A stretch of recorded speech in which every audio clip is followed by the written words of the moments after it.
Assalamualaikum dan selamat sejahtera saya ucapkan kepada Puan Nur Sahara binti Mesman selaku pensyarah bagi kursus wacana akademik Bahasa Melayu BMW 3032, kumpulan AE serta rakan-rakan yang saya kasihi sekalian. Sebelum itu, saya ingin memperkenalkan diri saya. Nama diberi Muhammad Zainal Fitri bin Muhammad Zakri, bernombor matrik di 2020109624, merupakan pelajar ijazah sarjana muda pentadbiran perniagaan pengurusan sumber manusia AE 11. Tajuk tentang tugasan pengucapan awam saya ialah kesan pembalakan haram yang tidak terkawal di Malaysia. Seperti yang umum semua tahu, hutan merupakan khazanah dunia yang amat bernilai. Hutan telah membekalkan negara kita dengan pelbagai sumber seperti kayu kayan dan ubat-ubatan. Malaysia juga terkenal dengan keindahan alam semula jadinya yang sentiasa menjadi daya penarik kepada pelancong-pelancong asing. Walaupun hutan telah membantu negara mempelbagaikan sumber ekonominya, namun akhir-akhir ini, hutan menghadapi ancaman kemusnahan daripada pihak-pihak yang tamak dan hanya mementingkan kekayaan semata-mata. Peningkatan aktiviti pembalakan haram bagaikan cendawan tumbuh selepas hujan telah menyaksikan dampak yang ketara kepada negara. Jika masalah ini tidak ditangani, sudah tentu kita akan menghadapi 1001 masalah di hari muka. Pembalakan haram mampu menyumbang kepada terjadinya bencana alam. Pembalakan yang tidak terkawal akan menjadikan permukaan bumi gondol dan terdedah kepada hakisan. Bahan yang terhakis akan dibawa dan dimendapkan di dasar sungai. Hal ini menyebabkan sungai menjadi cetek. Apabila hujan lebat, sungai tidak mampu menampung air yang banyak, lalu ia melimpah ke kawasan sekitar. Banjir yang sering kali memusnahkan perkampungan orang asli mengakibatkan kehidupan masyarakat ini diambang penderitaan. Kesan daripada itu, sungai akan menjadi tercemar seperti yang tular baru-baru ini di air terjun Latawai yang terletak di Kuala Kerai, Kelantan. Airnya yang sebelum ini menghijau dan dingin, kini bertukar keruh seperti air teh tarik. Adat bernegeri memagar negeri, adat berkampung memagar kampung. Kita seharusnya bersyukur dan tidak mementingkan diri sendiri. Setiap tindakan yang kita ambil pastinya akan memberi impak kepada orang lain.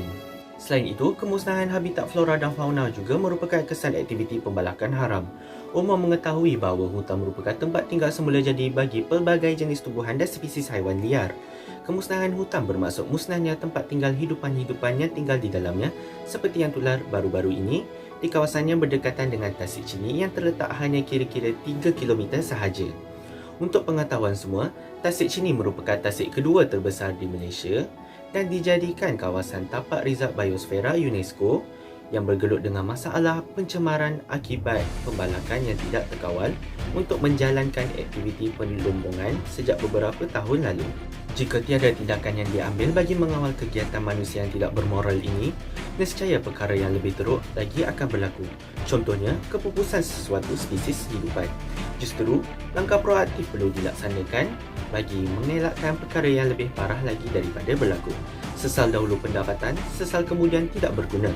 Jangan biarkan cucu cicit kita tertanya-tanya apa itu orang utan, harimau gajah dan burung kakak tua. Di samping itu, pembalakan haram turut mengakibatkan peningkatan suhu di negara kita. Aktiviti pembalakan haram akan meningkatkan gas karbon dioksida dalam udara. Gas ini mampu merangkak haba di atmosfera daripada dipantulkan semula. Fenomena inilah yang menyebabkan peningkatan suhu persekitaran. Keadaan menjadi bertambah teruk apabila kurangnya tumbuhan yang menyerap gas ini. Selain peningkatan suhu, fenomena ini turut mengakibatkan kesan rumah hijau dan perubahan suhu setempat. Oleh yang demikian, kita perlulah menghargai anugerah ciptaan Tuhan yang tidak ternilai harganya ini. Mampukah kita hidup selesa dalam keadaan yang panas sebegini? Tepuk dada, tanya selera. Selain berfungsi sebagai peparu bumi, hutan juga bertindak seperti span di kawasan tadahan hujan. Aktiviti manusia menebang pokok-pokok akan menjejaskan kawasan tadahan hujan di tanah tinggi. Hal ini akan mengurangkan kadar serapan dan penyimpanan air dalam tanah sekaligus menjejaskan bekalan air. Keadaan ini mendatangkan kebejatan kepada penduduk sekitar. Tamsilnya, krisis air yang pernah berlaku di Lembah Kelang dan Melaka menyebabkan aktiviti harian penduduk seperti memasak, mandi dan membasuh pakaian terganggu. Oleh itu, kita seharusnya sedar akan kepentingan hutan dalam kehidupan kita.